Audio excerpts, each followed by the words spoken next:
Random fight all set. Ready, go! Why, hello folks, and welcome to the Mechpit chat for this December 8th, 2025. Hard to believe the year has been flying by so fast as it has, but all the same, here we are. I must apologize a little bit in advance, folks. Got the new PC this weekend, and I really should have done more to get it set up and kind of get the whole stream up and running. But alas, I did not. I decided to instead play far too much Warhammer Space Marine and I think Digimon. So I apparently had priorities. All the same, folks, happy December. Let's get into it, shall we? Because I see we got a few people in chat. Vince, thank you so much for keeping things going. Hey, Dave, welcome, folks. And we are, like I said, we are still kind of playing with some setup here. I had someone in the back here who's kind of helping me get everything up and running, and for that, I am ever so grateful. And besides, he also deserves his own little intro. So, without further ado, folks.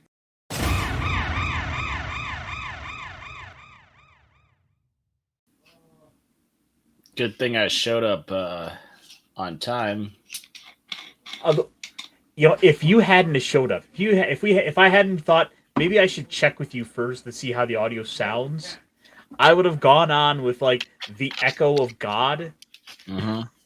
Yeah, it really did feel like an '80s movie, where he's just talking from deep space, but you don't have to hear that now. Well, no, see, I wouldn't have heard it. I had to be able to hear myself, but no, you would have had to listen to it the entire time. That would have not been a pleasant experience. And more importantly, people in the chat would have had to listen to it, and that really wouldn't have been too keen for them. That's the you I was referring to.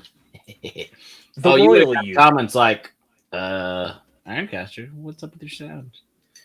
And then I'm like, oh shit, I actually need to be a little professional, but overrated. That's ridiculous.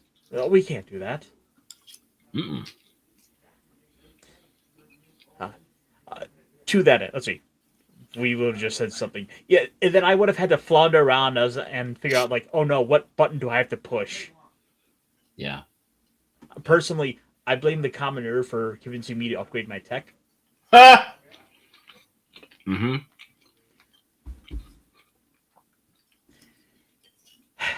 Just because, because I can't take accountability. What? No, streaming. No, you don't ever take accountability. You pass that buck off to other people. It's always someone else's fault.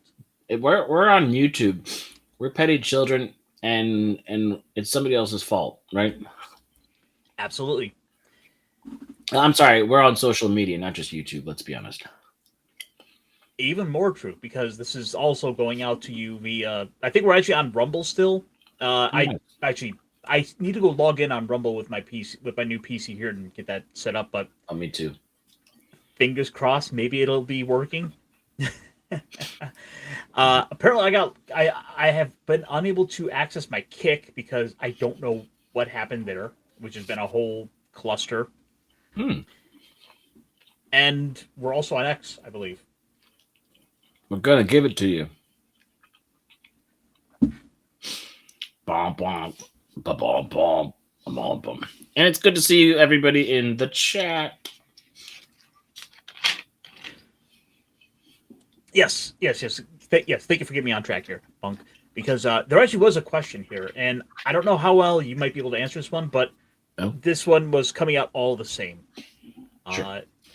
Because Vince did have a quick question for the panel. What Kamen Rider show he should watch next? Oh. I haven't watched a lot of them. What have you watched so far? Well, the thing is, I've gone through maybe about a half dozen or so of the series, so it is just a question of the half dozen or so of those that I've tried from the 25 plus. It's more a question of asking, which one would I presumably be able to check out or be able to give some recommendations to. And to that end, I actually do have something I was putting together for a while, and I really need to update this. Mhm. But wow, this is about a year old. But I was actually going through on a tier maker and giving myself a little list. Mhm. Uh, and to that end, uh, well, we do have the issue of not everything being available for international distribution. Mhm. But and to that end, you're limited to like 4 or 5 choices. Mhm. Uh, to that end, I would say you're probably fine going for something like the current series Zets, which is just starting to getting some interesting stuff. We have the second rider in that show. It's with a good 13 episodes, we're about 20% of the way through the series. It's a good one to try out, and plus you can have something current to stay up on and look forward to on the weekends. Yeah, it's true. Of course, I'm a bit biased with Kamen Rider Geats being my favorite. Yeah, you are. And to that end, we've got some other stuff like Kamen Rider W, which is sort of like a detective noir series with like the 2-in-1 riders for W double. Kamen Uh, Rider W. mhm. And then I believe the same executive producer or was it writer for Geats also wrote Kamen Rider Gaim, which is essentially a biblical take, or has some elements of biblical themes worked into it with like this idea about the forbidden fruit, the tree and the tree of, and the forbidden fruit, the tree of knowledge, etc. So it's Until like someone basically becomes fruit Jesus so with the your powers of own God. personal. Uh, uh, your own personal writer, I guess, because because your own personal Jesus. It didn't quite flow the way I wanted it to. But other than that, there's a few other ones I've kind of looked at, and obviously there's plenty more here that I haven't had a chance to really get into yet. So again, that's just an issue of I haven't had a chance to really watch through everything. Though I did start I think Hibiki, one of the other early 2000 series, Hmm. which I was surprised to have found an English dub for that on one of the uh Barbados websites. Oh. You know, lovely this time of year, that Tortuga, Mhm. Jamaica Bay, Botany Bay. I think you know what I'm getting at. Yar. Yeah. Surprisingly enough, there's a couple of Malaysian dubs for some of these series, so you might be able to find some stuff with the English dubbing over top of it. Hmm. Though ultimately, if you don't want to have to jump through all the hurdles, all the hoops, really the best thing you could do is probably just go watch some Ultraman on YouTube because Ultraman doesn't have the same. Ultraman is able to get a bunch of stuff posted to YouTube, so there's a whole other franchise there that you can go and delve into with dozens of series. So go watch the Japanese superhero that China absolutely adores. Like that's not even an exaggeration. Like China is gaga for Ultraman. And yes, Vince, there is so much Ultraman on Tubi. And it's all over the place now. Like there's constantly playing like little marathons on Tubi. I think there's a channel on Pluto TV that plays a bunch of Ultraman looping over and over. So you've got plenty to watch there. Nice. Yeah, and I keep going back to Tubi and finding old cartoons, animes. They're starting to try to do their own stuff, which it makes me concerned because if they're trying to turn into their own studio, when are they going to start charging money, or where's their money coming from? But Well, that's kind of the interesting thing because, like we talked about last week with all the Super Sentai stuff, it seems like the way forward is to appeal to the international audiences. And yep. a lot of this stuff is just going to be straight up uploaded to YouTube, where the audience is ultimately going to find it. Yeah. And to that end, although not tokusatsu, not some Super Sentai, we did get some good entertainment this week from one of those little series that gets uploaded to YouTube. Punkwaddle. I don't know. Have you had a chance to check out Space King yet? I have not. Okay, so from the Flash Kids boys, we have probably one of the best parodies out there. That's in some ways better than Warhammer 40K. Okay. And I want to share with you what I thought was probably one of the best moments of it, but it is such a bigger, better story that you really want to go watch it. And again, there's only 4 episodes out, so Oh. every couple of months, just come enjoy it. I mean, I've been needing to. Okay. Okay. Guys, what if we're the bad guy?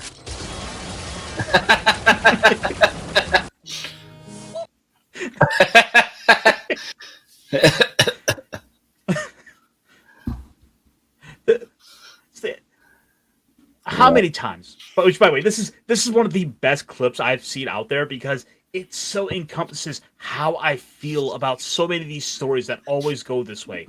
How many times have we been made to feel bad because the guys we're supposed to be made out to be the heroes, they're actually the bad guys, and they're Oh, all yeah. the villains you saw are just oppressed people. Like the predators are just innocent people.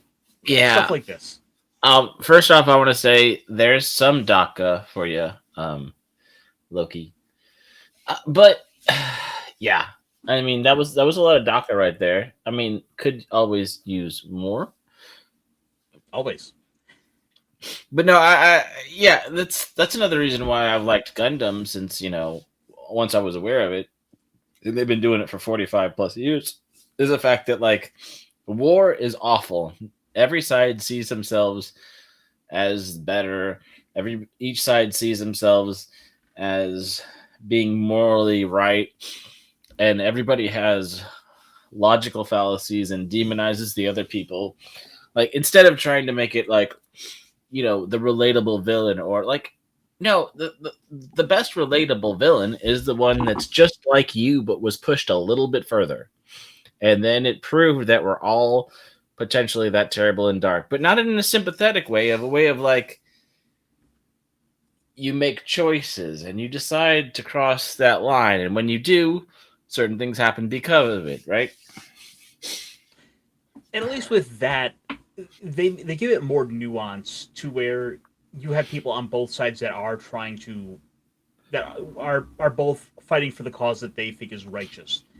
Oh, and just to say that ultimately that Space King isn't out here to do that. It's one of those shows you really should watch with subtitles. Okay.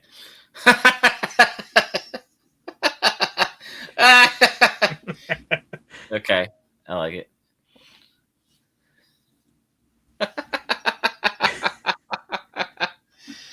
I see what they did there. Oh, it's great. How can you not love it? It's a series that has everything you need. It has more DACA. We get to see disgusting alien Xenos being slaughtered left and right. I needed a launching point to get in. And one of the most lovable characters in this show, is called Hate Monger. Oh, makes me for some reason think of Meatwad, and I don't know why. Maybe because he's also lovable.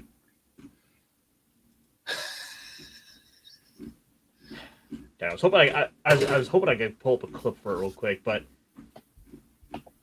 he has to go and give like a PowerPoint presentation at one point, and it's about like all these disgusting, filthy Xenos and how like there seems to be a disproportionate amount of them that all seem to be single mothers. What is up with that? So weird.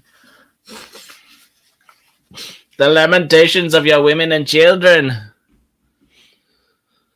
It is one of those series that gives me some joy because I know that they're going to stay true to what they've had to offer. They've actually been offered quite a few times to be able to go to streaming. Like they've said that some studios have come out and reached out to them trying to effectively license and get it put on there. Basically, like you saw with the likes of the Hasbro Hotel, the Vizzy-Pop stuff.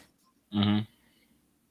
To which they put out an animation that was them shoving the hate mace up the streaming service's ass. Nice. As you do. Or as we like to call it in this sector, the riddle of steel. Well, there's something about, hey, I want to buy you out. Hey, we want this. We want to authorize this. Hey, by the way, part of your contract is you have to do this, this, and this for us, or write more shows and do this. And you have a timetable, and it can't just be a fun passion project.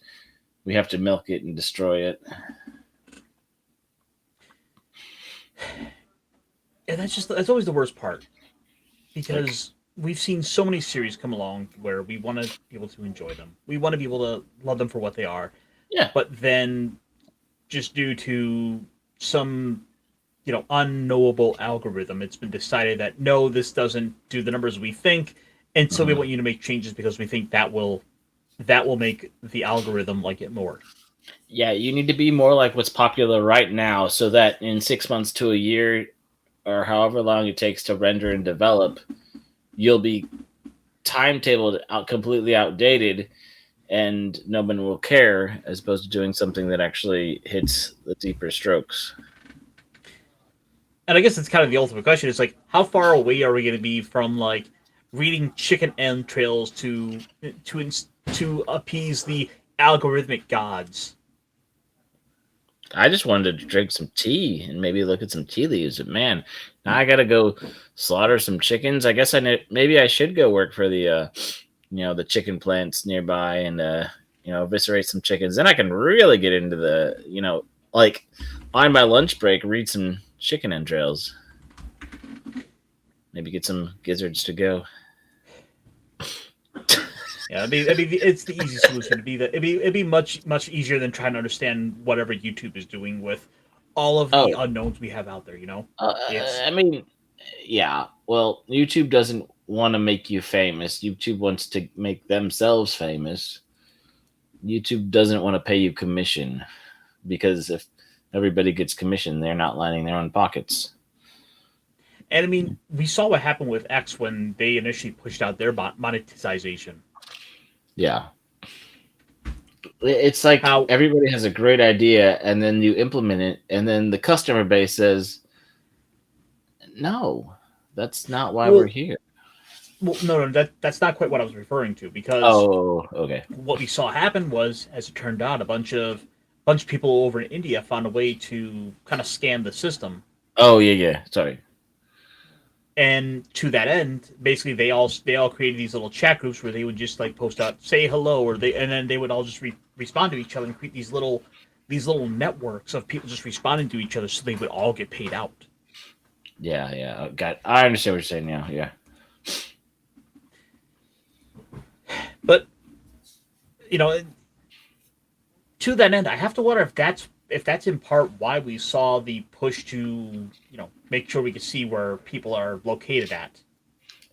I've heard it's some of that. I've heard it's some of all the political commentary from somebody who doesn't live in your country, trying to make it sound like I'm Sam Eagle from Bakalakadaka Street. I'm John Q. Patriot, and I'm here to say that I think we need to import everyone we can from India, because they are some of the finest Americans. Right.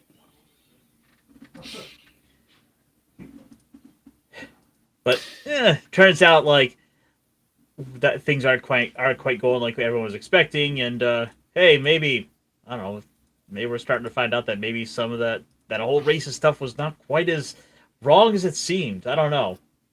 It's funny though, because if you assume something, you're terrible, but if you're proven right, then it's true, but you're still awful. I'm sorry, did I say you're awful or falafel?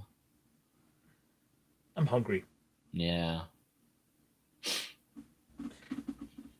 Though, speaking of hungry, Punkwaddle, you know what I'm hungry for? You want you? I know you were looking at the Guinness Book of World Records and you were thinking, sure, some guy's eating an airplane, but what if I ate? What if I built like the barber toast and then ate it, and that would put me in the World Book of Records, right? The record for eating the most Gundams? I'm Yeah, down. yeah. Though sadly, while I work out the logistics of that, I'll have to settle my appetite in the meantime with some anime. Oh, And I think I okay. want some more continuations of some of those fantastic anime we got to enjoy there this Yeah, past year. tasty. Mm. Speaking of mecha anime, Well, Mecha, and of course, we also have to have some of the waifus. right? I was literally referring to that the god of sadness from the intergalactic, the dictator of an intergalactic empire. Tasty. I need to get that. I need to get that clip. Yeah, you do. In the meantime, we're gonna have to make do with some other quality anime. Some quality anime that I know will actually much like that. Will much like when he was thanked.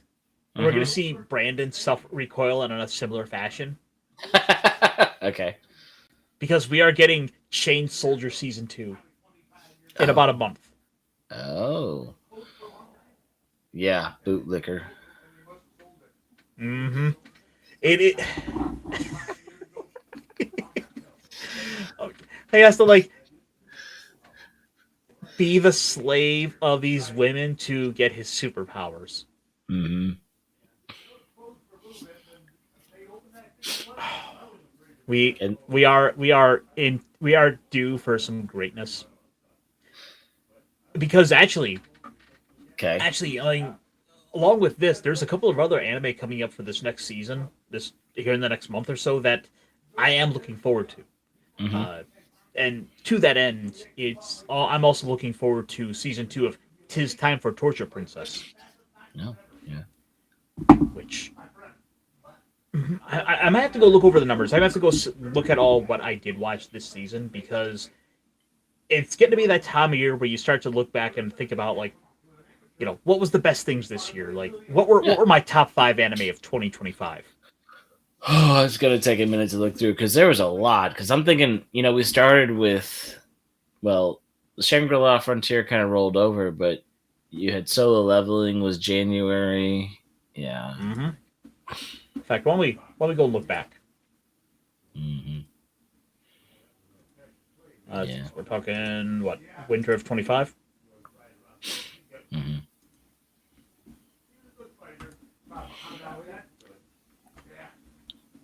I mean, that's a good rule. That's a very good rule.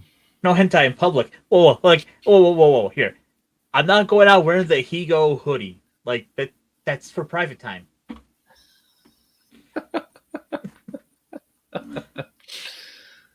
Wow. Wow. Wait. You have it? Oh, of course I have it. Okay. Wow.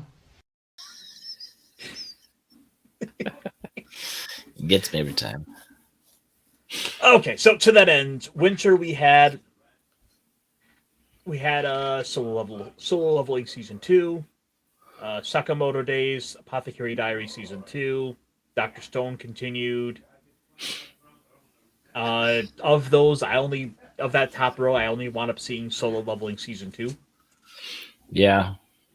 I mean, Apothecary Diaries season 2 was great.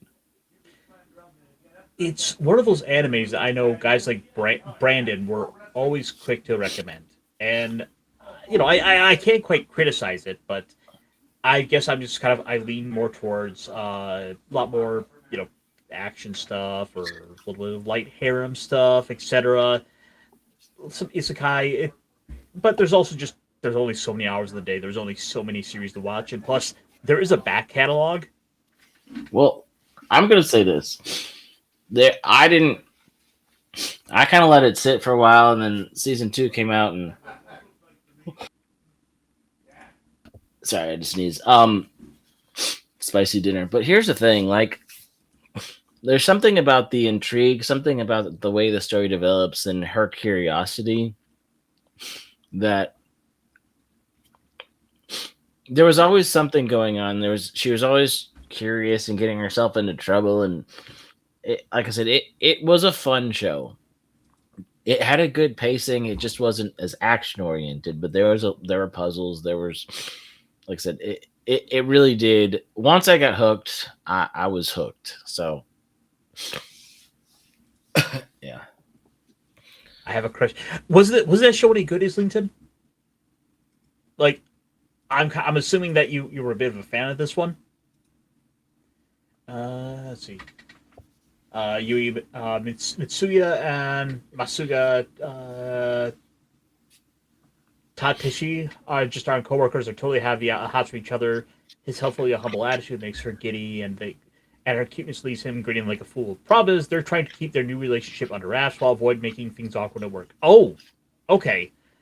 So they are in a relationship.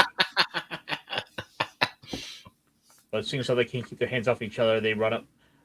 I can see why this one. I can see why this one might get some attention. I don't know. I agree, though. It sounds kind of problematic in a lot of ways, especially I mean, it can be a nice fantasy for a modern romance, but let's face it.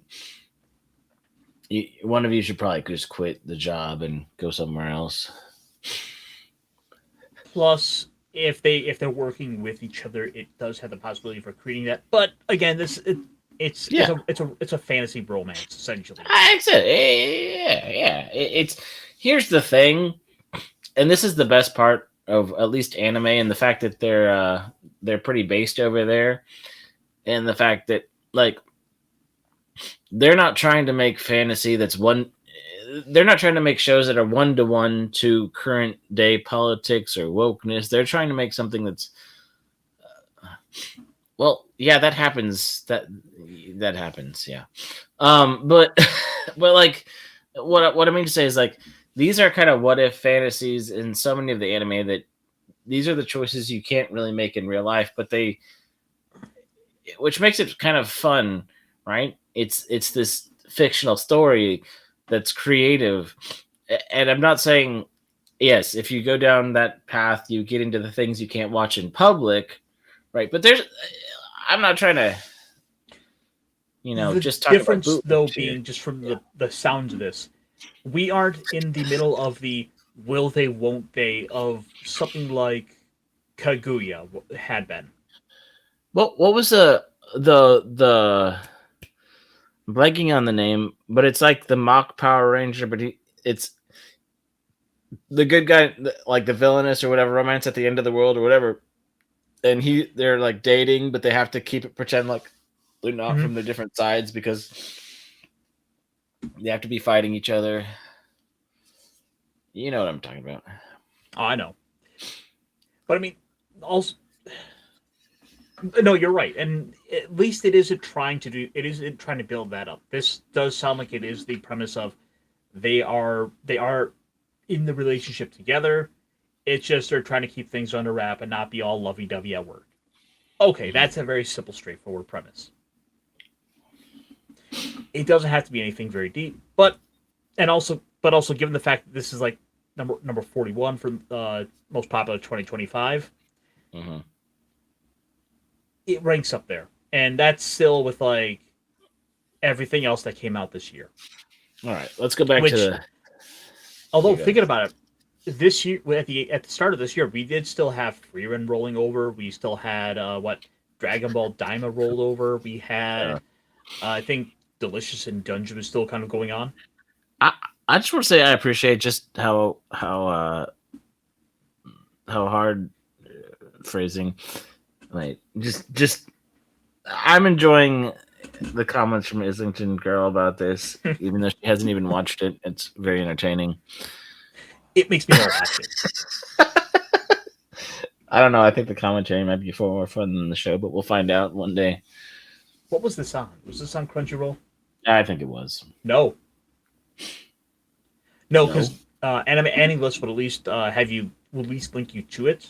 This one day we get the Crunchyroll treatment. So this is one of those ones that's fallen off. like Billy TV. Okay. Billy has some interesting stuff. I have never seen it. Well, Billy brought us To Be Hero X. So there's some animes and stuff that, well, that's not anime, but there's things that they produced because they're Chinese. But so, right?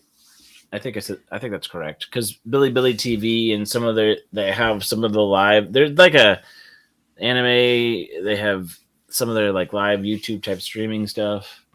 Oh, Yeah. And that's the other problem. Oh no. Yep. That's awful. I guess those darn piracy sites will have to stick around a little bit longer. Yeah, even though they're trying to shut those down too, from all the back alley channels and stuff. And I know we don't talk about that too much, but it's one of the things. Like, there's so much anime going on, and now it's some of the international rights are going to get a little bit more regulated because people want to make money off of it. And so I think we're going to see some of that stuff. And I understand what like sites that are hosting mostly. They're just like, oh, people can host whatever they want and shutting down when it's mostly pirated, things. That was a good year. I was 11. I was 5 or 6.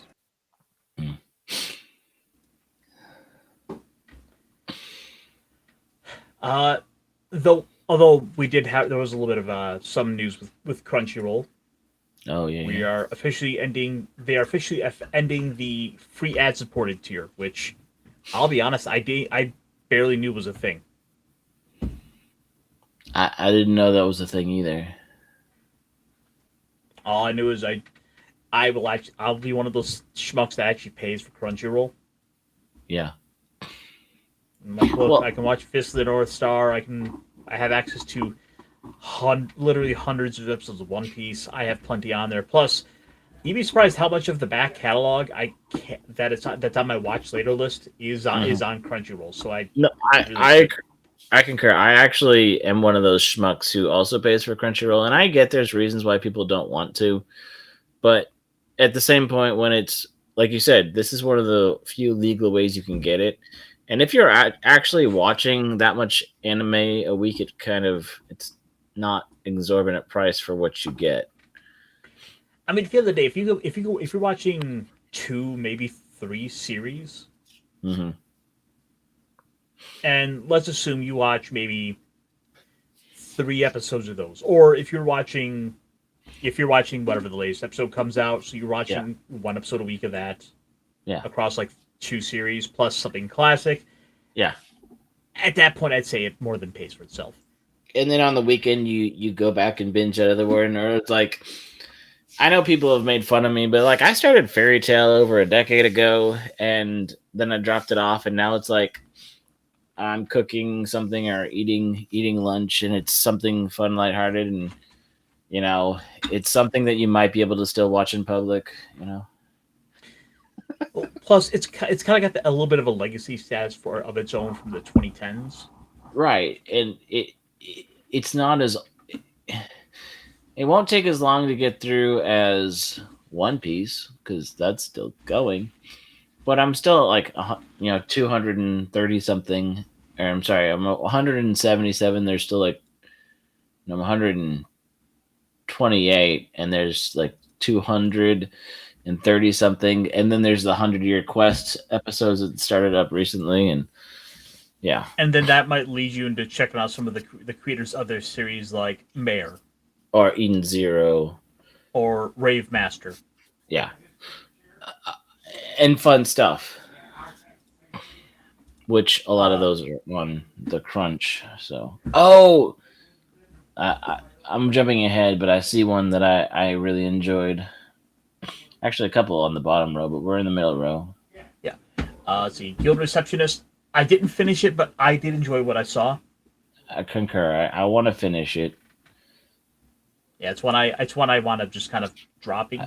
Not because it's bad, but time. It wasn't as gripping as some of the other ones. Like you were fighting Solo Leveling, Shangri-La Frontier. You had things that were just really jumping to the forefront. And I know some people don't like those because those are power fantasies, but still they were big.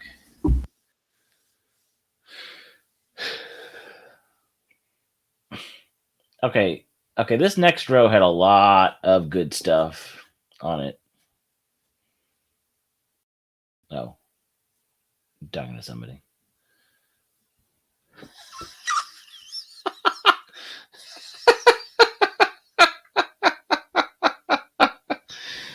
I didn't watch Honey Lemon Soda, so I couldn't verify that.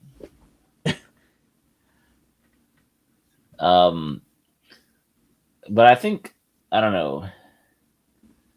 I didn't watch I'm Getting Married to a Girl I Hate in My Class, so I don't know really anything about that one. Let me zoom in here. There we go. That's a lot better. Yeah, I can see again. I apologize for that. Yeah. Oh wait, did you change the perspective too? Because where did my friends who really like me? Oh, okay. I zoomed in. All right. Okay. I held down control and scrolled up my mouse wheel. I see what happened. Okay. Because so possibly greatest alchemist, he made toilets and everybody was happy. Self-cleaning toilets. Magical. Okay, I might have to check this out just because that sounds dumb enough. It was it's a lighthearted, goofy harem. I would put it similar tone and kind of, if you watch the dub, fun but lighthearted, as left an A rank party to help my former students. Both of those felt like they were in a similar kind of fun. The guy's a little bit more focused, methodical, kind of lovable and doofy, and kind of misses the fact that he has a harem at times. I think, he is the dense protagonist. Oh, yes, this one was fun. Well, I totally fucked that up. There we go. Let's try again. There we go. It's one of those classic tropes that I feel like never really falls out of style. And I'll be honest, it sounds like it probably was better than even given the worthless appraiser class. Well, okay, but so you take that one, appraiser class, alchemist, A rank party, then scroll down to the next line real quick, because you have fruit master also falls into that kind of like B tier harem. I'm going on a quest. I'm going on an adventure. I'm a focused hero. I have something to do. Even Headhunter to Another World. He's a book, paper jockey, and he's again around all these hot demon and he's one of the four horsemen of what his point is. They're all kind of like focused, kind of derpy, have their harem. Yeah. They're all fun, don't get me wrong. But you can see a bit of a trend. This is one of those genres in anime that you will just get a dozen of them every season. And this is all year long, or this is just January? Or this is just the winter. Oh yeah, so all these dropped at the same time. Toilet Bound Hanako-kun. Did not watch that. I have enough of my own adventures sometimes, depending on what I eat for dinner. TMI. Sorry. Oh yeah, the Baheneko where we had that legendary clip with that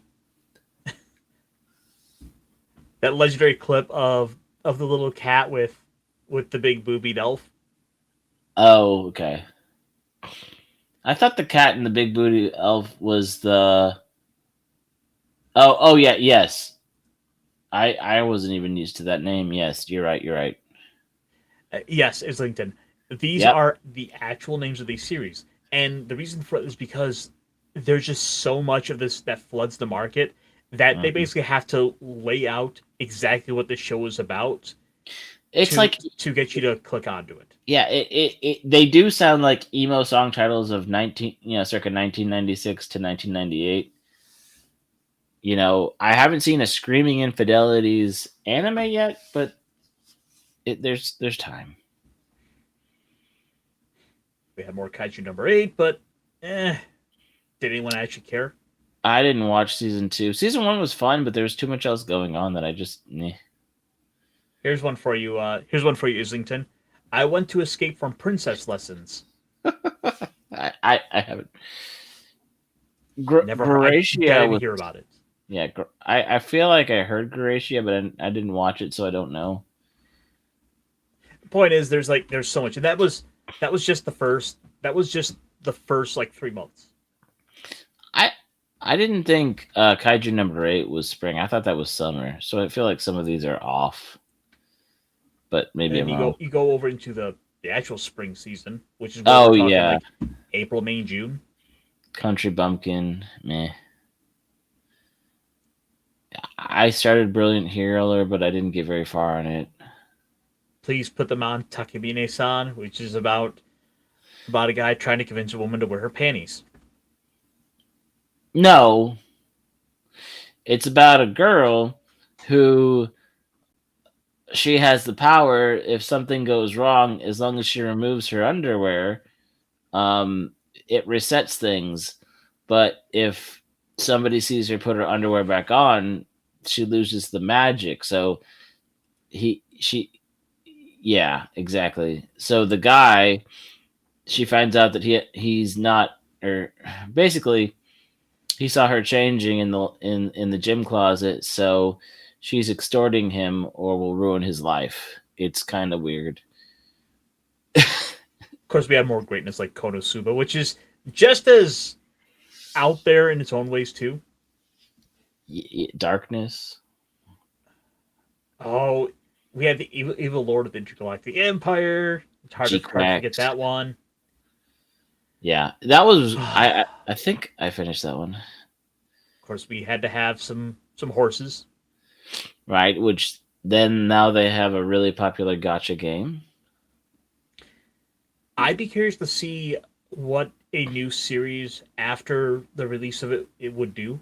Yeah. Would people be interested in actually watching the anime, or do they just like the dailies going on for cute horse girls and then be done with it? Because watching a show for 12 episodes, let's face it, is a bigger commitment than doing 10-minute dailies while you're scrolling on your phone. While you're pooping. That too.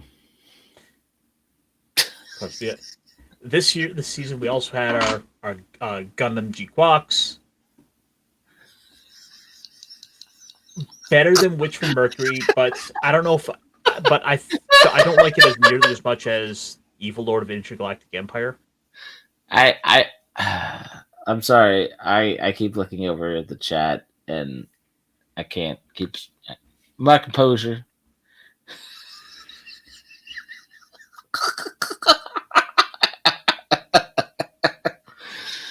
Ooh. I know stupid. And this is definitely stupid. So, what were you saying about G-Quacks?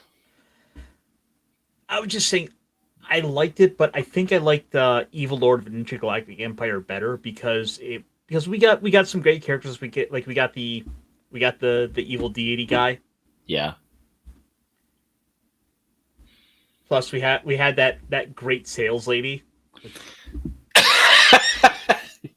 This will help me sell more. No, I'm not interested in that. What? The fake swords. That's something I can relate to. I get that. She's like, look, I'll do whatever I have. Well, I can at least understand and appreciate that. Where she's like, here, if I wear this revealing outfit, maybe he'll buy more. Well, it is an unabashed, completely aware parody of itself and all these shows. That's what makes it so great. Is it just all this tongue-in-cheek humor based on all this stuff and all these trips that aren't just mecha. It's just really fun. And the other thing as well is because modern Western entertainment just doesn't do any of this stuff.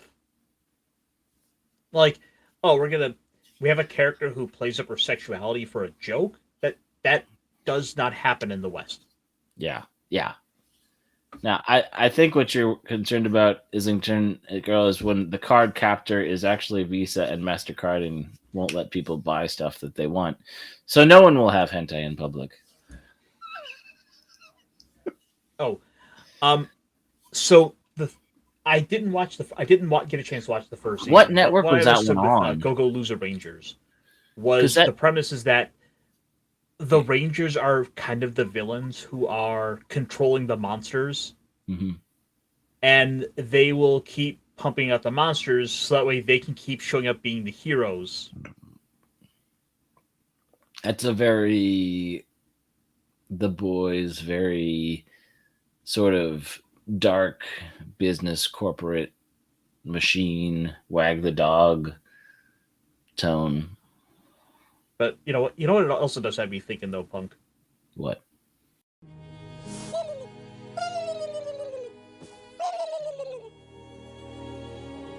Guys, what if Weird the bad guy?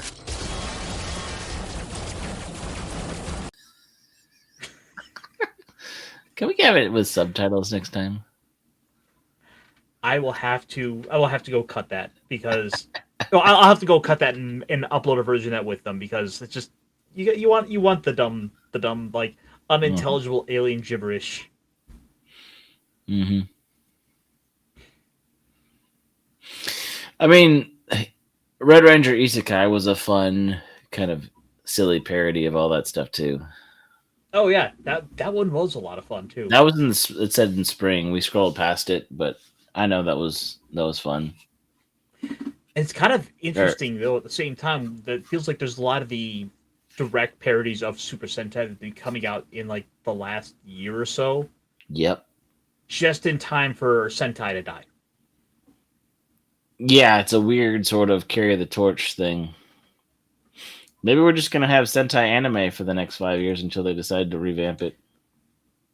Well, we have seen them go ahead and basically put up on a bunch of the websites. We've seen all this set up to where I think here in about the next 2.5-3 months, we're just going to see them going straight into that with international distribution because it's not going to be bound up with the Super Sentai agreement. True.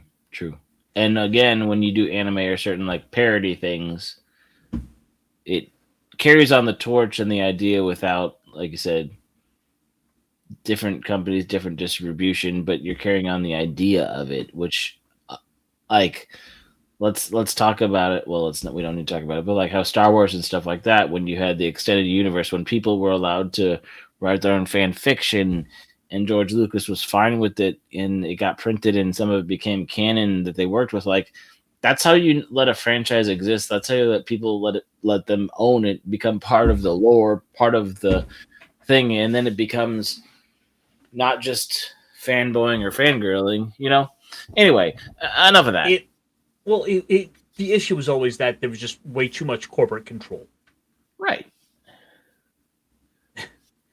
Oh, yes. There were a few other good series in spring I liked. Like, I myself was a fan of The End of Your Dark Elf. I never finished that one, but it was kind of entertaining. You know, it makes no qualms about what it is setting out to be. Yeah. Well, it's yeah. Go ahead. Oh, I was just kind of looking over the list. It's like, yeah, there were a few other things here, but nothing really got a ton of attention that I really recall. Let's see. Yeah, Black Butler finally came out with another season, and I don't know who watched it. I kind of don't care about that show, but it was kind of entertaining. The first season was decent, but that was a long time ago. I kind of recall for a minute people were talking about Catch Me at the Ballpark. Yeah, they were, but it was a flash in the pan too. Like I think it was a fun, lighthearted thing. Once it was over, don't see people just flocking back to it. And certain series always kind of pop up like that. For example, Jujutsu Kaisen was another one of those flash in the pan series, just like we have the Solo Leveling, where it seems like for about 5 minutes they are the biggest anime period. Yeah, but people still talk about Solo Leveling. Solo Leveling, they have their game Arise, and they just came out with another like gotcha video game thing that's getting a lot of hits. So like, it's not. And here's the other thing: is like in the West or a certain part of even our anime circles are only so big, right here on YouTube and our social media. But there are some places where it still carries on. You see the lore and you see the figures and you see the stuff. It just, if it's not, and that's the thing about social media and stuff. If the algorithm doesn't think you're interested in it, it just won't show you stuff that exists. Plus, when you think about it, like the ways we talked about people, the ways we would kind of get together and talk about these things, like it would be different from generation to generation or from your age groups. Like I remember sitting at the lunch table with everyone at school talking about like, oh, whatever the latest anime was, or we were kind of trying to talk about and try to figure things out with Bleach. And this is before we were able to like really really before smartphones were really taken off with like the internet always in your pocket. Yeah. It was, and the thing is, like, that's the kind of culture. That's something that you can't exactly tap into and know. And I also want to agree with hit on what Islington was saying, like saying there's way too much of it now. I think being in the West, there's a certain thing of back when it was Naruto, Shonen Jump, it was whatever was on Toonami, when Wing showed up and everybody, peed their pants about it. I think there's always been more anime and stuff, animation in Japan, but as it's starting to get more and more inundated. But like you said, I do think because it's become one of their primary exports of entertainment, that each season it feels like we're just getting way and way and way more trying to get pushed onto us. And in part, there always was kind of a big like glop of anime out there. Like even throughout the 90s, that it was just that few things were getting licensed and brought into the international audiences. Now everything is basically made with that international audience sort of in mind. Yeah, I think you said it better. What I was getting at, but yeah, now it's like you said, streamlined because now you have companies that are being made for global distribution. They're changing their sort of policies and their contracts for global distribution. And then you kind of look over these, and certain things you're expecting to really take off and be a huge thing, like Lazarus. Yeah. And it had that unique thing where it was going to be played on Adult Swim. Yeah. Because it had like the creators of Cowboy Bebop attached to it, and so there's a lot of acclaim and this expectation that it's going to be great. And I don't really think I know anyone who watched it, or those that didn't really talk about it too long. Yeah. Well, again, was it all hype? It was like, it looks like somewhere between Cowboy Bebop and Archer, and then did it deliver, or was it just phoning it into the trope, right? Was it as inspired as the old ones were? I don't know, because nobody talked about it. And that's sort of the problem with it, is that certain things you look at and you want to think like, yeah, surely this is going to catch on, but then you never quite know what's going to actually be that. Mm-hmm. And you kind of... So, with that said, Fall had a couple of interesting ones to it. Yeah. For example, I'm just getting caught up on Dan Dan Season 2. I think I've only got about 2 or 3 episodes left. Yeah. Which has been such a great series, and I didn't quite and I'm a little surprised going through it, seeing just how many nods and references there are to Ultraman, to Tokusatsu, to Sentai, which was right within that Japanese culture from childhoods, etc. Mm-hmm. I mean, heck, they have the Balton aliens from Ultraman in it, Oh, nice. which are the big like crab pincher claw ones. Mm-hmm. Like I don't know. Like I know My Dress Up Darling finally had a season 2. I haven't watched it. I haven't even finished season 1, but I know that was kind of an anticipated one of the fall. And I'm not gonna talk shit on it because I haven't seen it. Uh, it seems to me that the larger group of people that are into it, it is an anime that seems like it has a predominantly female audience, Right. which again, nothing wrong with that. And I'm just like I said, I'm just saying some noteworthy ones that I hadn't seen but I've heard about. Right. So. And then of course we have it was since if we're looking over the list and the question of like what was big this year, Yeah. Demon Slayer has to be acknowledged. Oh, yeah, Demon Slayer. Since Demon Slayer manga came out in the West, it's been dominating. The movies dominated. They've just like I remember 2 or 3 years ago when people were talking about Barnes and Nobles has more manga than Western comics, and look at the sales of Demon Slayer versus Batman, right? Islington. So Demon Slayer here started the manga for it started in the 2010s and was one of the few series to able surpass One Piece in terms of sales, like top sales for the year. Mm-hmm. In fact, I remember it distinctly. In 2019, the mangas for Demon Slayer alone outsold all of Western comics. That was how in demand Demon Slayer was. Yep. And then, yep. And this particular movie here, The Infinity Castle. This is the one that went on to basically make like what a like a couple $100 million in the U.S. alone.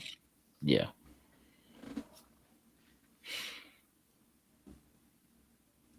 I lost track. Yeah, that freaking Winter Rising. Yeah. We're not there yet. We might get into the 30s tonight. Oh, look you! I'm looking at the thermometer on my desktop. It is 9 right now. Yeah, 30 would be kind of nice for a change, but sadly no. And then Kaiju number 8 season 2 came out, and it was kind of forgettable. Like, I started watching the first episode of it, and I just sort of getting distracted. I never came back to it.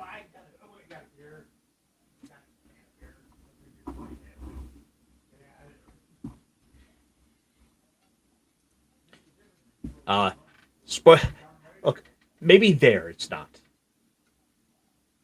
but I tell you, I'm looking at it right now, and I'm seeing 9. Sorry, I got distracted by a text. What were we saying? Oh, I was just mentioning Kaiju number 8 season 2 Oh yeah, had like virtually no attention to it. No, there was way too much going on this summer. It just like it was kind of fun, and it was kind of like it's like they were trying to find a way to make a more commercially friendly version of Attack on Titan, in a way, right? But not nearly as dark and kind of goofy and fun. But like, again, after watching the first season, it's like I kind of got the premise. What are you going to do with it? Where's it going to go? Right?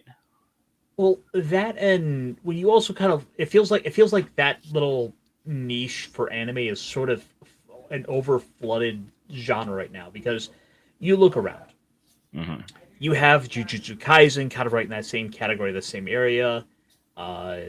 You have although not nearly quite as dark, Mm-hmm. You have some other series out here like Dan to Dan feels like it's kind of wants to go there, but it's keeping itself pulled back so it's a little more innocent. Yeah. Oh yes, the Rising of the Shield Hero season 4. That's one of those anime I'm surprised has managed to build out a good sizable fan base to itself because the frickin' raccoon girl in it I see all the time. Yes, yes, she is best girl. She is wholesome waifu. Also ninja. Like she's got like she has kind of Talia has surpassed the Shield Hero in so many ways. Oh hey, Joseph Frost Ghost. Um, yeah, it's kind of a side avatar. Well, my That's his Chad profile. yeah, it's Dapper Waddle also because the actual asset is saved on certain things in certain accounts, but not this one. And but yeah, but like I said, Rise of the Shield Hero, I wasn't gonna give season 4 a chance because season 3 kind of felt like it just floundered. Season 4, it got into a pace and I enjoyed it. Still waiting for them to start going back to the waves that they started in the first season. But at least there was something interesting of some development of it progressed something. So like I said, it wasn't bad. But I kind of waited till the season was over in that lull section of like I'm waiting for the new ones to cook a little bit longer. I kind of finished all the ones from last season. I'll spend, a weekend and watch half, about 3 or 4 episodes, and if I want to keep going, I'll finish it. Yeah. I really need to go ahead and start it, but I think I'll do that once I get one or two of these other series kind of off my plate. Did you watch Clivitus? I did not, and it was one I meant to go check out. And people were raving about it, but I didn't watch it either. I watched Togen Anki the first few episodes. I've gotten about 5 episodes in. Those are they're Oni that use their blood for powers and destruction, and they're being hunted and they're being trained, and Oh yeah, it has an interesting, like, again, high school aesthetic to it. There were certain parts about it where it felt like they're underprepared and they're getting thrown into battle, which kind of, for some reason, I drew a parallel to Kaiju number 8. Having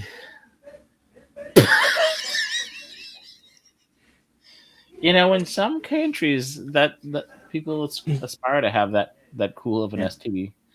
I mean, unfortunately, when you get the clavatus, you have to go and get a special pill, and unfortunately, my friends, it's a suppository. I thought she was talking about Togen Anki, but yes.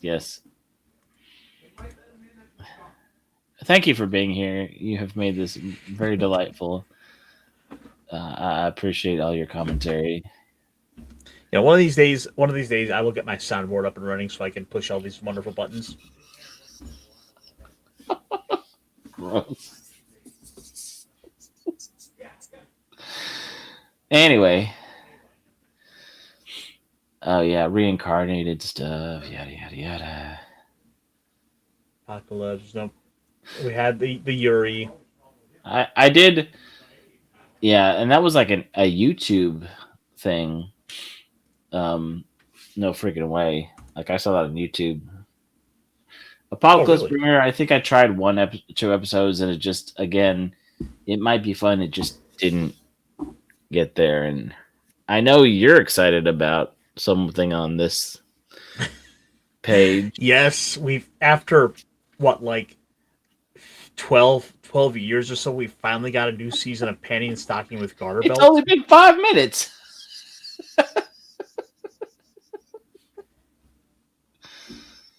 Yeah. What's up, Aries? What's going on, buddy? Hey, Aries. You oh, actually, I wonder if he saw this or not. Slight tangent, slight aside here. Sure. There was one thing that kind of got revealed, and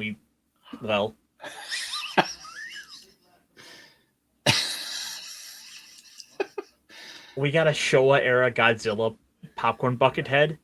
That doesn't. Okay, go ahead. I need this. Like I was unfortunately never able to get a Dune popcorn bucket. I will get the Godzilla head. You know what? I don't have to rephrase or punctuate what you just said to be taken out of context. I have no what you're talking about. But just I am an avid fan of Godzilla. I just simply want his head. Hello. I said what I said. I do wonder now. I wonder what those Dune popcorn buckets are going for.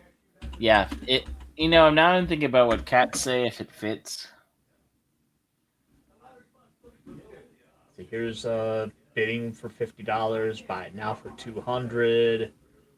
$80. 20. That's a bid. Still, you're basically paying twice over. Yeah, I mean, I think it was. I think.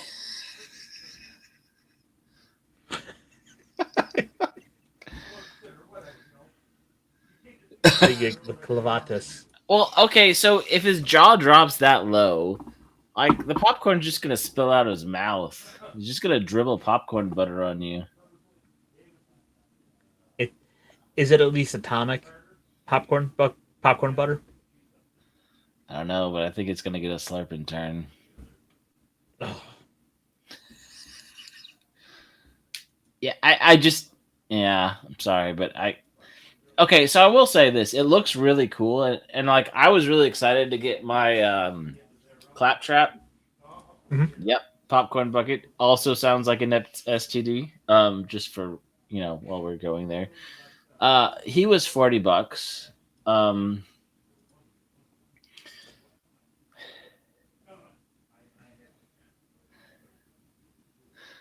Like I'm just picturing getting that head mounted on the wall.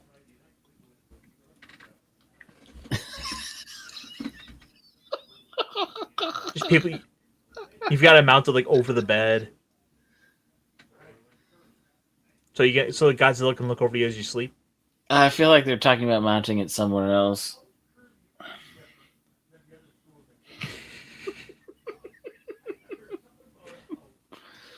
Oh yeah. Sometimes the jokes they just write themselves. I've been trying to be good. Of course, we're the best. We're the most wholesome and innocent people. We would never go there. No. So yeah, Penny and Stocking with Garter Belt season 2. Mm-hmm. Not too bad overall. If you didn't watch the first series, you probably wouldn't enjoy this one as much. Islington girl, you have done nothing wrong.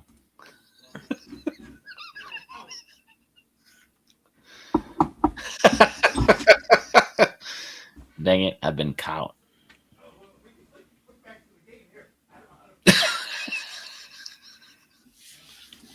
I see.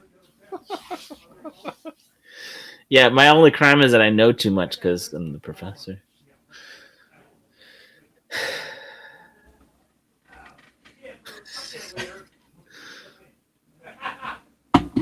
Yeah, so like I said, Penny and Stocking was probably one of my favorite ones for the summer season. Mm-hmm. And then kind of going down, nothing else here is really stepping out to me for anything that I really saw anyone. New Saga was okay. It was one of those fantasy power redo sort of things. He's able. It seems like it's a PG version of redo of Healer. There's not revenge, but the first episode he kills a demon lord. He gets the rock. He can make a wish, and he goes back in time. So he's starting to redo stuff, and it feels like he's learning from his last, but he's also going on his own new adventure. So he's not just trying to redo the last one. It's like, oh, what do I need to do now? And oh, this. And so it's taking him in a new direction where he's meeting people he knew before, but in different ways. But it's a new timeline, so he's not just repeating things. Kind of like how ReZero did that. Except for ReZero did it every 3 episodes. He did it once. And now he's starting over back at a certain point in time. Gotcha. That's why I lightly say redo of Healer, but I don't want to put that stigma on it because it's a PG version. Yeah. Yeah, he had an extra rock in his pants. Let's see. Welcome to the Outcast Restaurant was one I remember seeing kind of pop up a bit. I've heard some good things about that one. There's also people who like, there's so again that cooking in the dungeon, that slice of life restaurant thing is a trope that's starting to get a little more prevalent. It's not as heavy as some of the other ones, but I think we're going to keep seeing more of it. Because they're fun shows. They're just kind of lighthearted shows. And like anime cooking, I mean, Food Wars gets a little racy, but something a little more PG where the recipes are actually real recipes and people make cookbooks off of them and actually have cool little recipe sharing. That's neat. There was one like that. There was a series like that I was checking out for a minute that was very similar, where it was this this woman who was an office worker and her husband was a bartender, and Okay.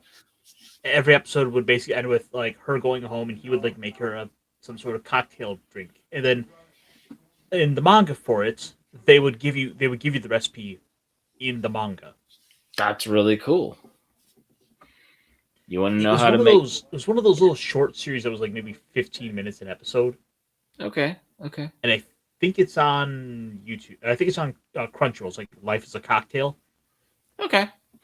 I started watching Bartender last year, and then it is really neat, but it was such a kind of slower pacing that I forgot about it.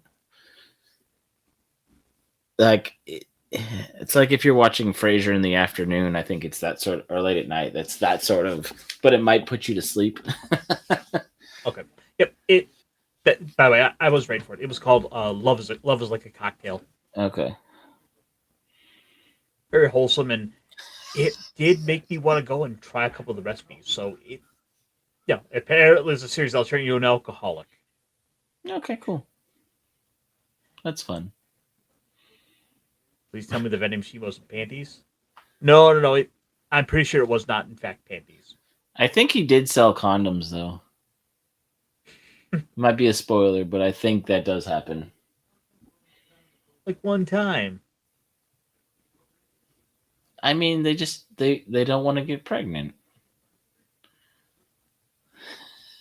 It's kind of crazy. You go down the list here, and when you stop to think back to all the anime that's we would tend to think of as the classics, the stuff out of the 90s. Mm-hmm. We think of a lot of great, fantastic stuff, and then it's just like you don't see all the crap that also came out that never came over, that never got brought in. Oh yeah, there's a lot of trash. What's up, Like, Chronos? I'm sure if I were to pull up, say, 1997. Yeah. In fact, Oh yeah. let's do that. Let's take a look here. Yeah. And the year was 1997.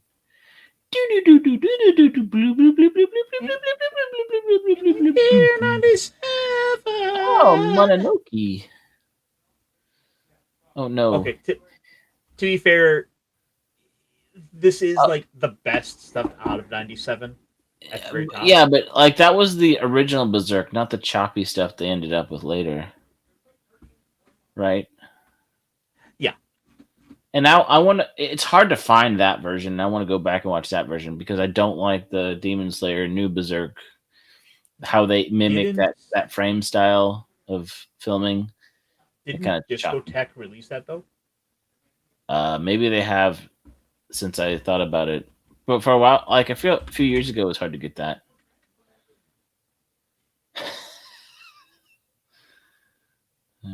Yeah, it Discotek did in fact release the '97 TV series. So the series is available. Oh, okay, cool. Because like 5 years ago, it wasn't. And Yep. yeah, I don't. Oh yeah, Revolutionary Girl Utinia. So yeah, they had the Yuri back then too. Of course, more Genesis Evangelion, Dragon Ball Mhm. GT movie, and then it's like You can watch that on Tubi. Agent GT Aika. or okay. I was just about to say that was a series I haven't heard of. Yeah.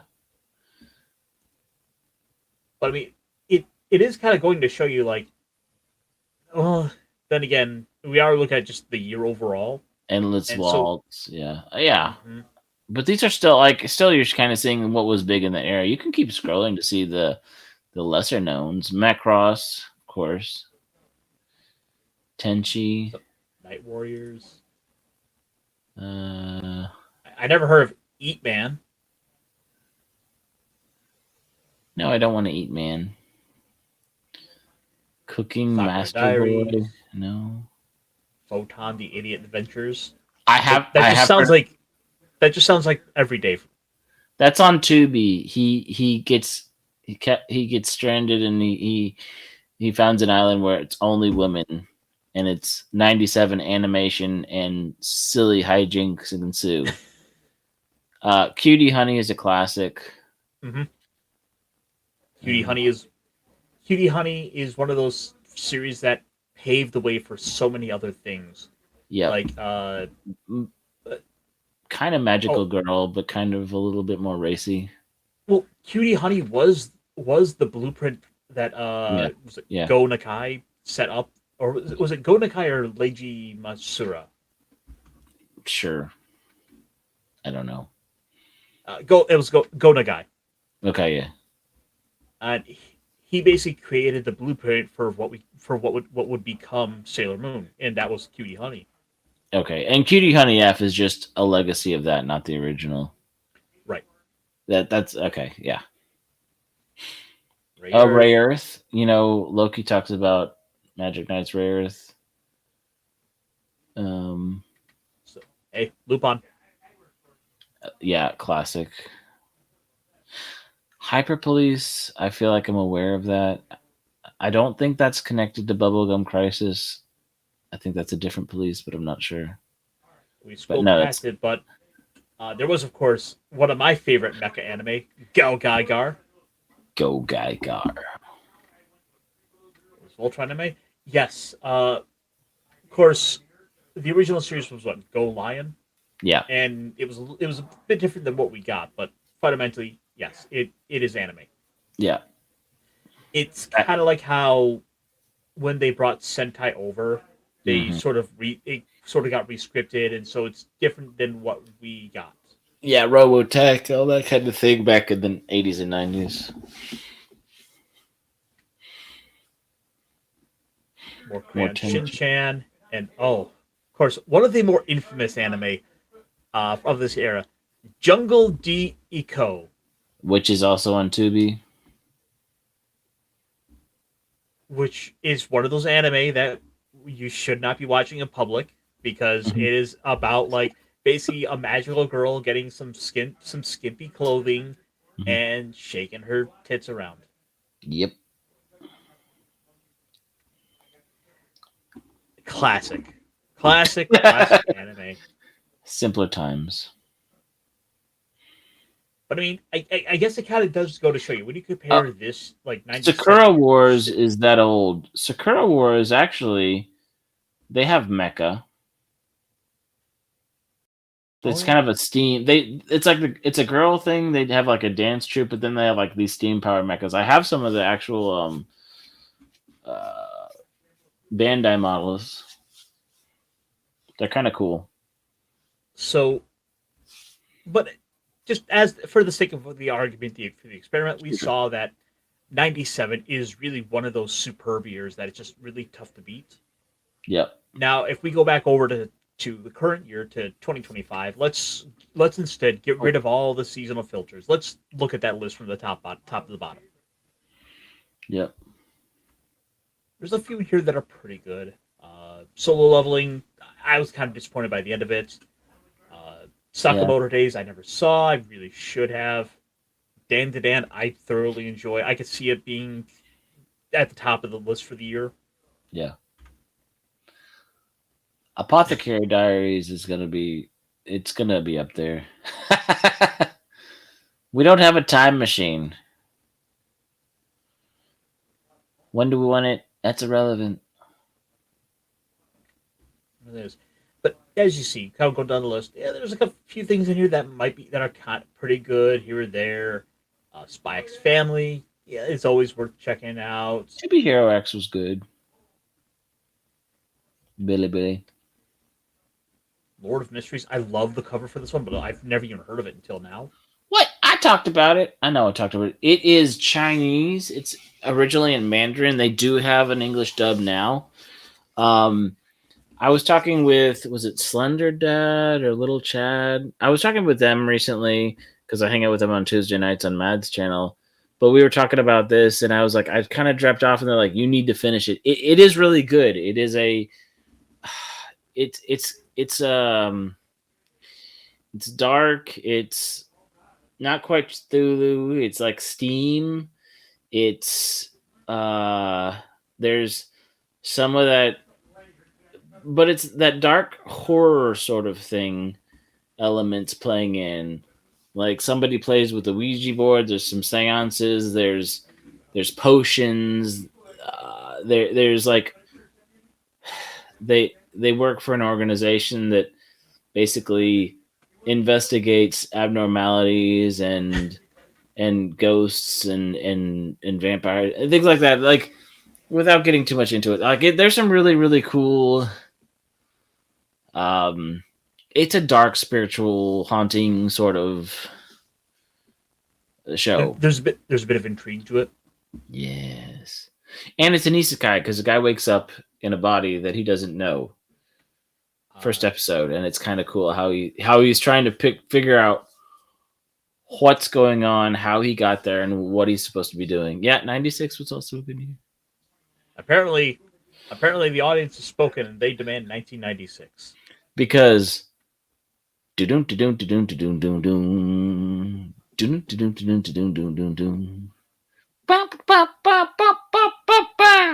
right, or is that 98? What were you trying to do? That one that's really good.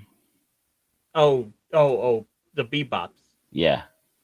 The bops. Is that 98? Anyway. Scatman? I think that probably. Oh, Escaflowne! That's a magical mecha show. I have still not seen Escaflowne.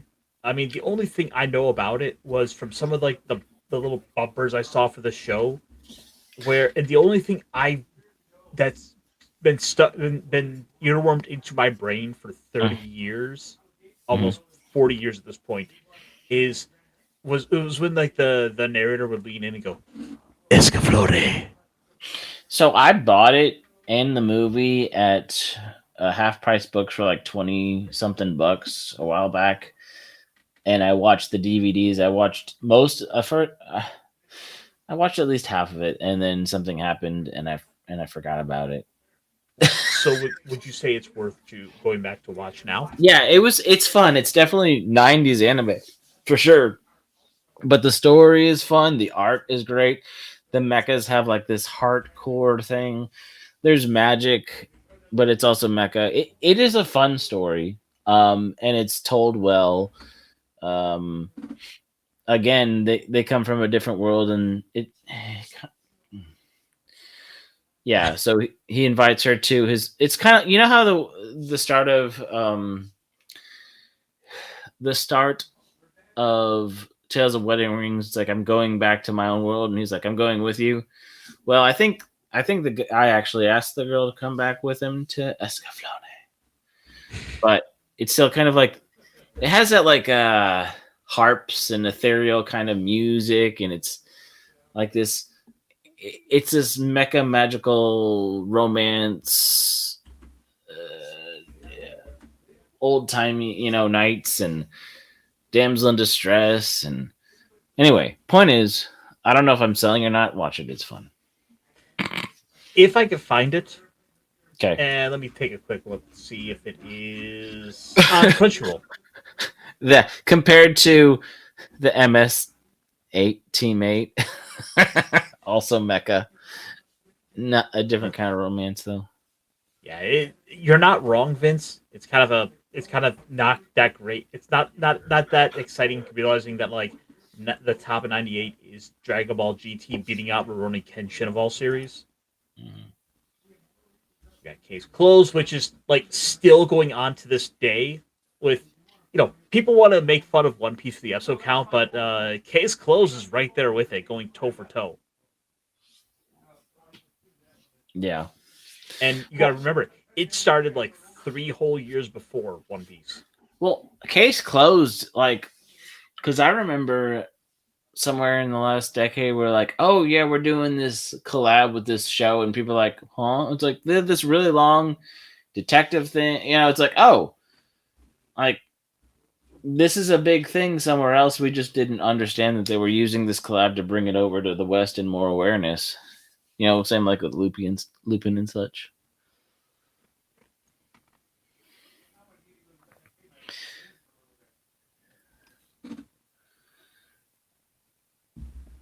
Apologies.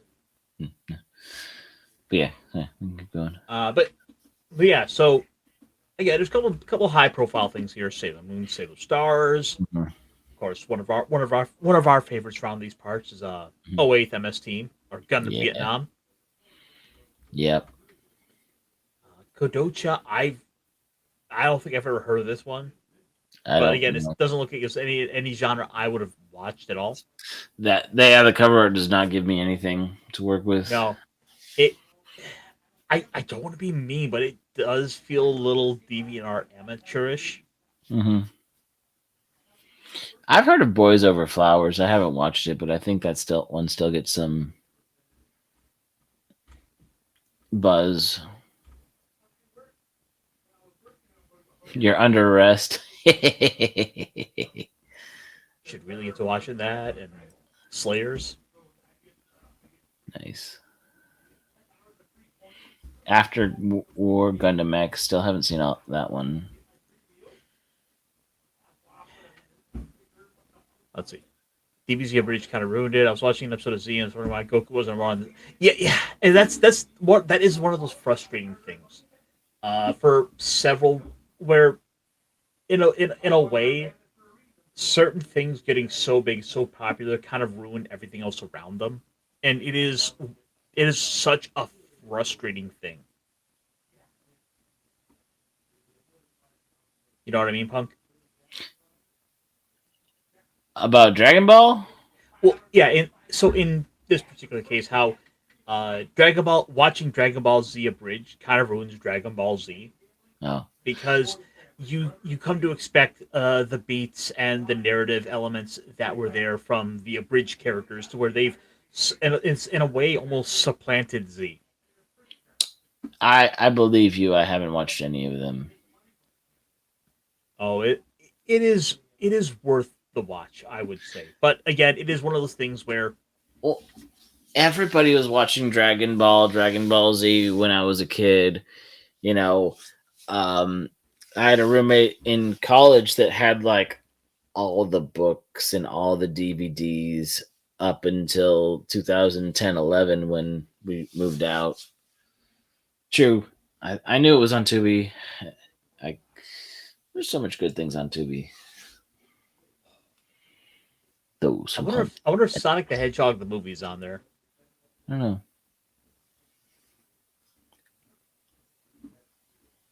Oh, then you look at some of these faces, you realize it's like not all '90s anime had the same level of quality to it. Like I'll be honest, you compare like the style for the cover here we have for Sonic the Hedgehog the movie to X to Saber Marionette to Tales of Bryson Well.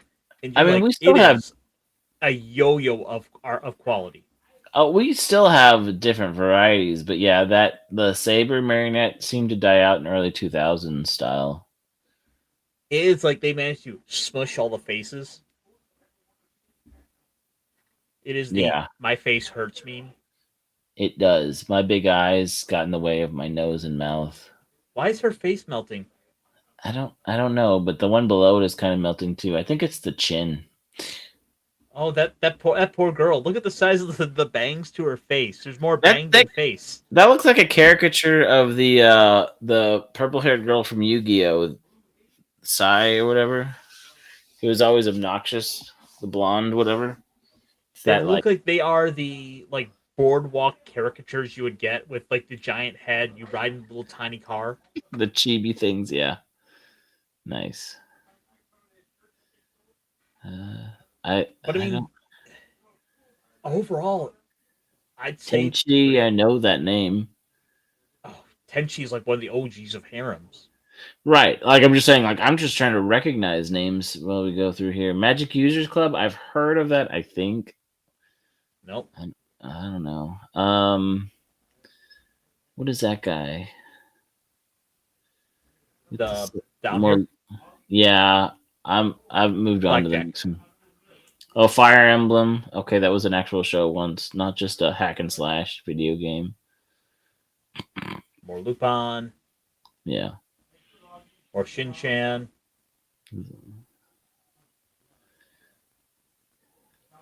Zoro got an anime. Is that? No, is that? Pegasus. Oh, Starship Girl Yamato. Okay. Oh, That's a spin-off. that is just straight up. Why am I blanking on the anime name? That is just Saint Seiya with the serial numbers filed off. BTX.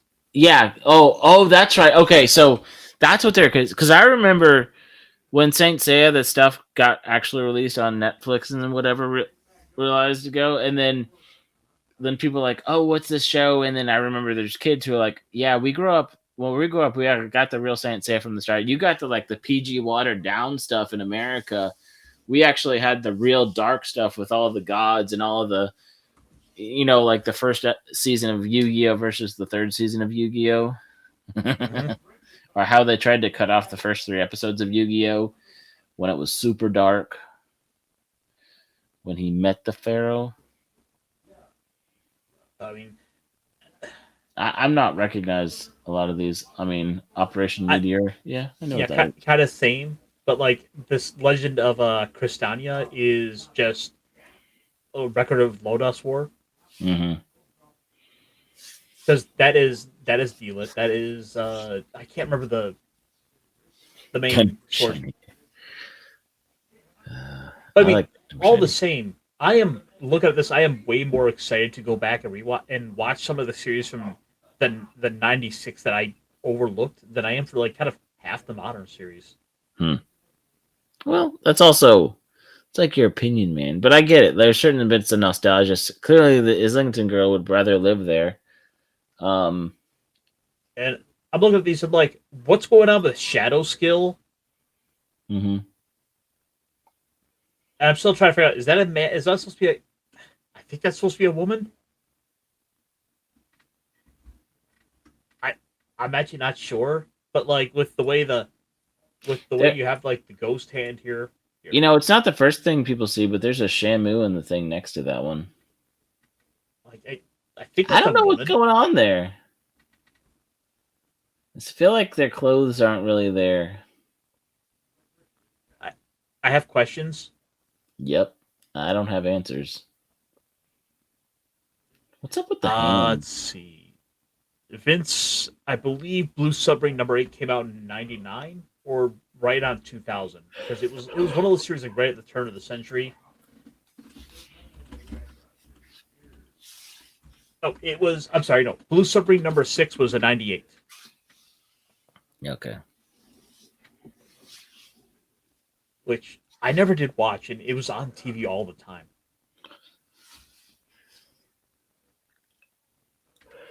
Either way, there is.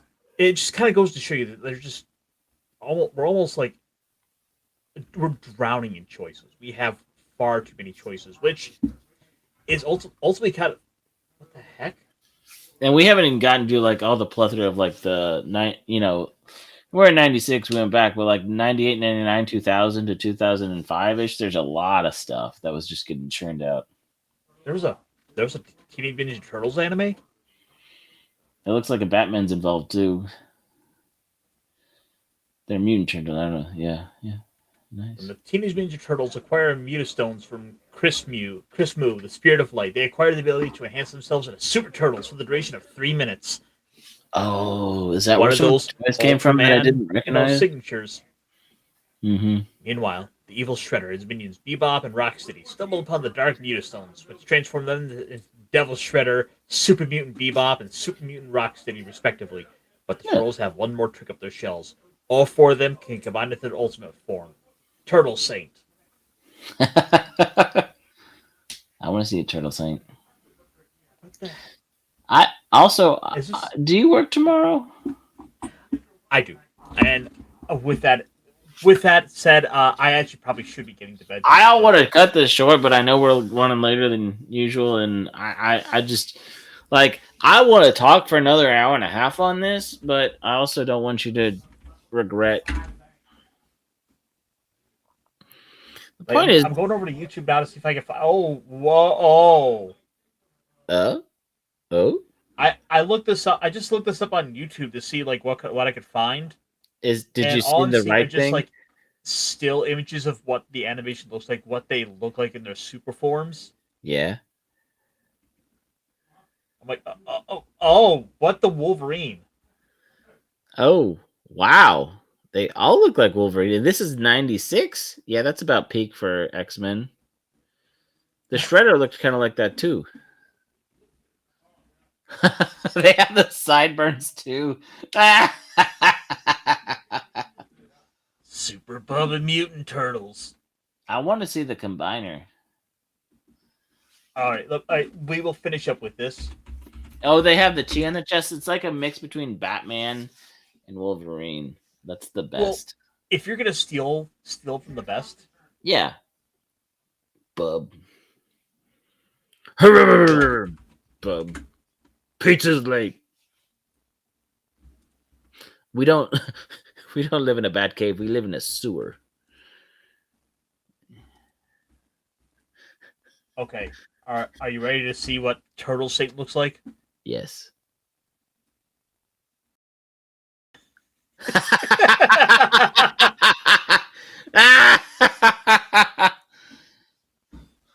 The turtle shoulder. You don't understand. I'm the Turtle Saint.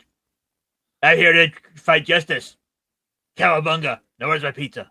Why do I think that Tom probably has this figure if it exists? You know what? That's a really good question. Hang on. I know he's not a huge fan of the anime stuff, but it's enough crossover that he might.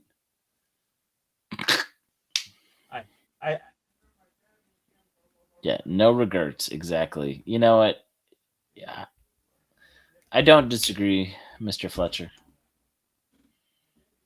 Fletcher. Right, we're gonna tweet about this, like Bug Tom and Nick Weiser, and probably Brandon as well for good measure.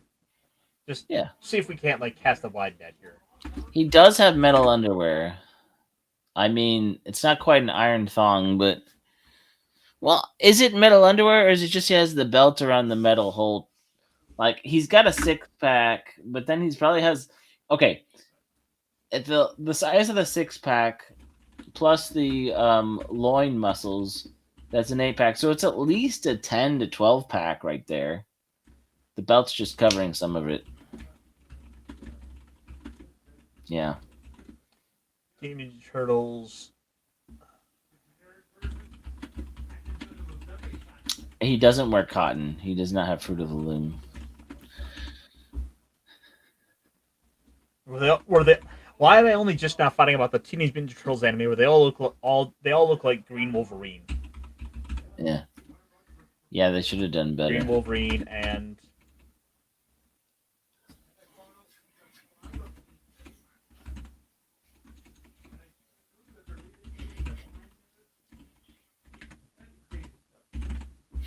I'm above Tom, Nick, You know, and metal underwear may not ride up, but I don't know if it would be comfortable.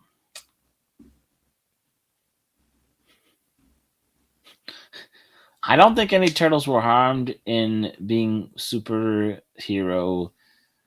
What are they called again? with the Tokusatsu. This run of turtles was what? Oh, The, this was called Mutant Turtles Chojin Densetsu Hen. right.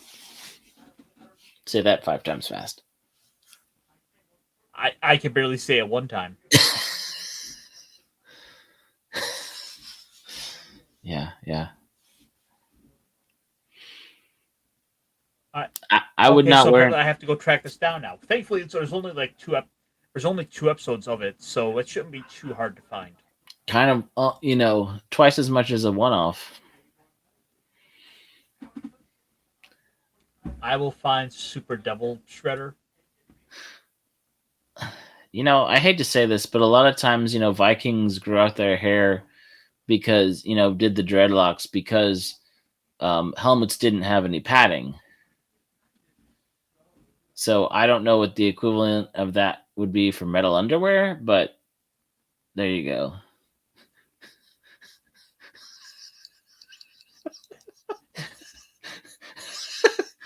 Vince, you're asking the important questions here. Yeah.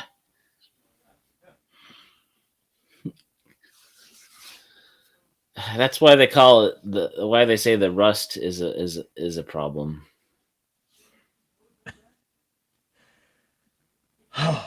But I think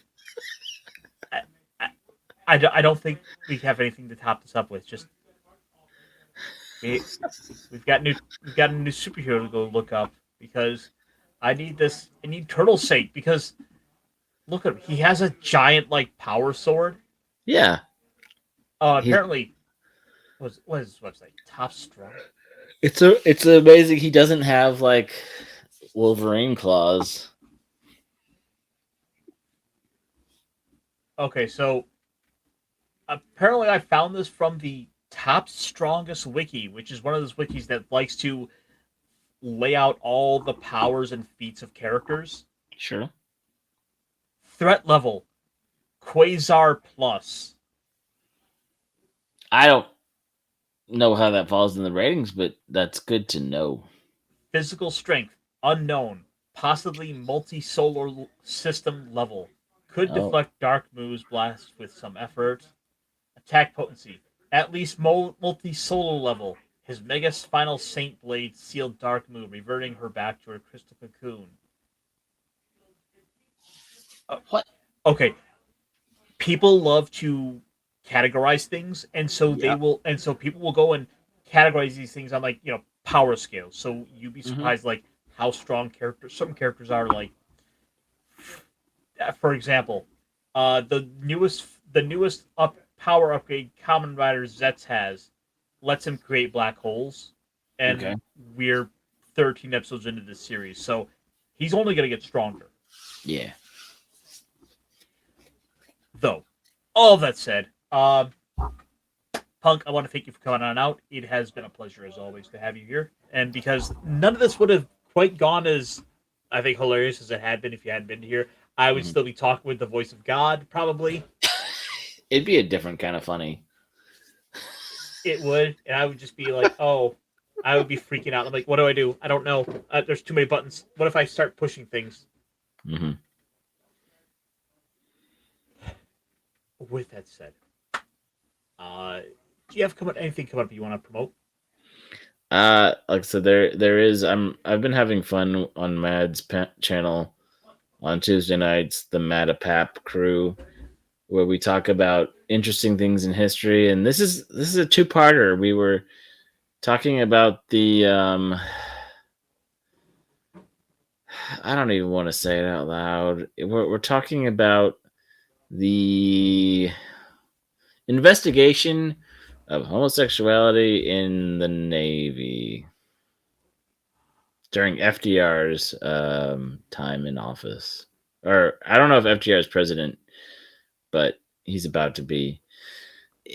We talk about weird stuff in history that you just I don't pick the topics, but there's been some quite interesting things that we've discussed that are just like, if they weren't on the record or history books, you probably wouldn't believe that they were real. Some are, questioning if Mad's new channel really is, turning over a new leaf. and some of them are just silly stuff. Yeah.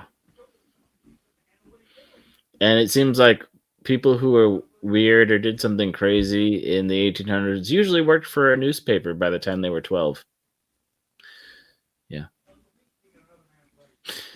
One last request before we go. Let me see if this is what you're looking for there, sir. Can you react to Iron Mouse and Marco Meatball cover? Oh, okay.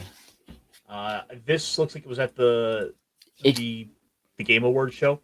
Yeah, I haven't watched it, but I did see that it exists earlier today. I didn't. Just with a little quick Google foo, I was able to find this clip. Unfortunately, it's in vertical mode, and so it's about 1 minute long. So we'll check that out. Okay. Does that sound good, Fletcher? Cool.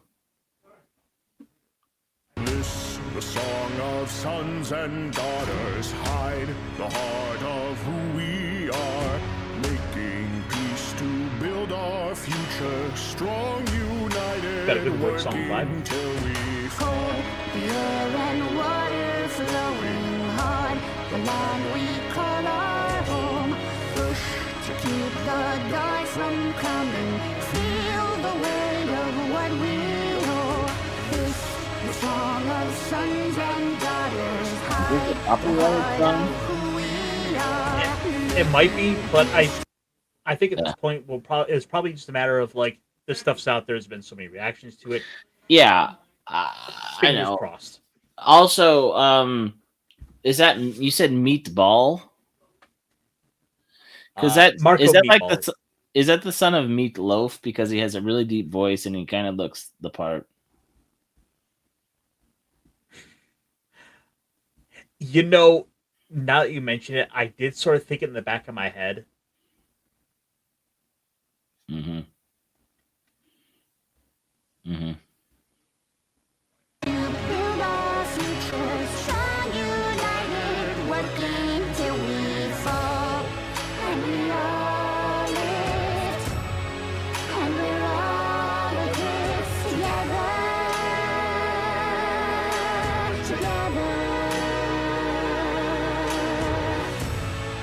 through the cold mist, till we're out. I do think it's funny that we have the VTuber as the one who's in 3D and the actual flesh person is the one who's on a screen. Yep. That was intentional, I'm sure. Also Mixed media. I love that flutter, the vibrato that Iron Mouse has to her singing. And I'm trying to tell if that's just her normal voice or she's singing a little bit higher pitch to keep with her, I don't think she uses a voice mod, but it does seem like she's keeping with the higher tones of her character. Well, Iron Mouse was actually, I guess, a trained opera singer. Oh. Yes. Explains a lot. I didn't know that. I didn't know that Iron Mouse was the digital version of Lady Gaga. Thank you for clarifying.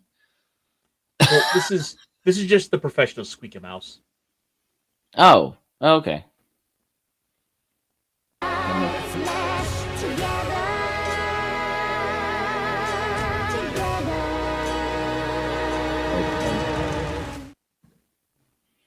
Nice.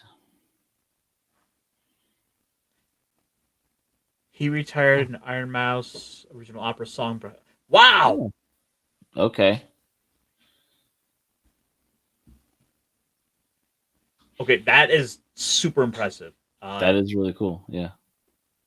She is one of those streamers who she's truly been one of the best VTubers out there. Every time I see her, she's been nothing but a delight. Mm-hmm. I don't watch her enough, but I do love watching Iron Mouse when I get to see clips. And especially one of my favorite things she did was, for example, the her. I think there was a video she uploaded where it was just like her watching all of the, for example, Kamen Rider openings, and here she, because she was a huge Toku nut. Here she is. She was like singing along. She knows all the lyrics to all these series. And I get Kronos. I get that some people are not a fan of the pitch of her voice, and Fletcher, I don't know how much that has to do with her illness and how much of it is the character. And I know some, but I would say she comes off as more wholesome with some of the stuff that happened with Bishojo this year and all the stuff that we even talked about when me and Snacks were doing more of a consistent show, that crash out. And she's had enough in her life that it seems like she stays positive despite what would be more than enough for most of us to crash out and just quit. The fact that she's been able to keep going is always is something that should always inspire, I feel. Yeah. And we started with Kamen Rider, we ended Kamen Rider. How fitting. Yeah. Right on. Right on. Are you a ride or die? Oh, of course. Yeah, sure. We might have a couple of bad series here or there. We might be stuck with another Got Charred. That's a series we could do without bringing over. It's silly. It feels like they kind of lost the ball with their gimmick of like alchemy and collecting cards. Yeah. It frustrates me a little bit, but that is a whole other topic. But with that said, yeah. So you were join the Navy, feel a man. What? Punk? You're talking about going into the Navy.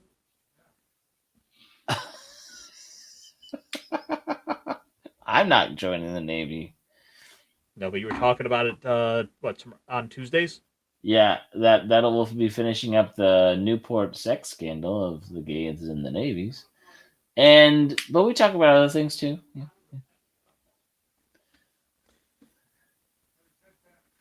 Well, there's always some weird scandal. There's always some bit of interesting lore out there that can be delved into, and you never know what's going to pop up next. Yeah. So, as for myself, tomorrow I'll be up on Talk Hard, hanging out with Loki, with Pops, with Squeak and Mouse, as we are going to be talking about a classic in Scrooged.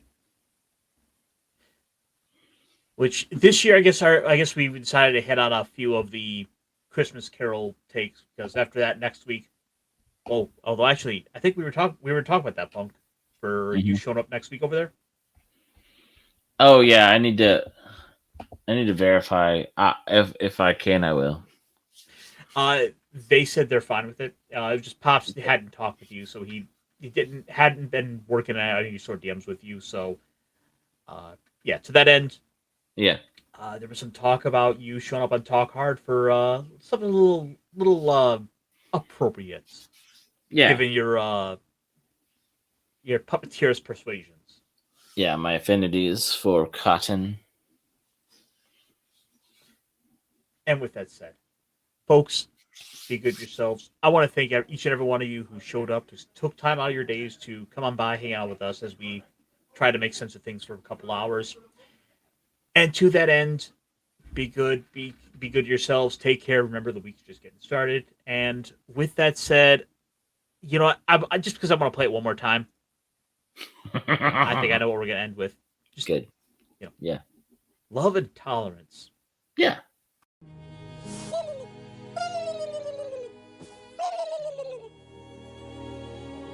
Guys, what if we're the bad guy?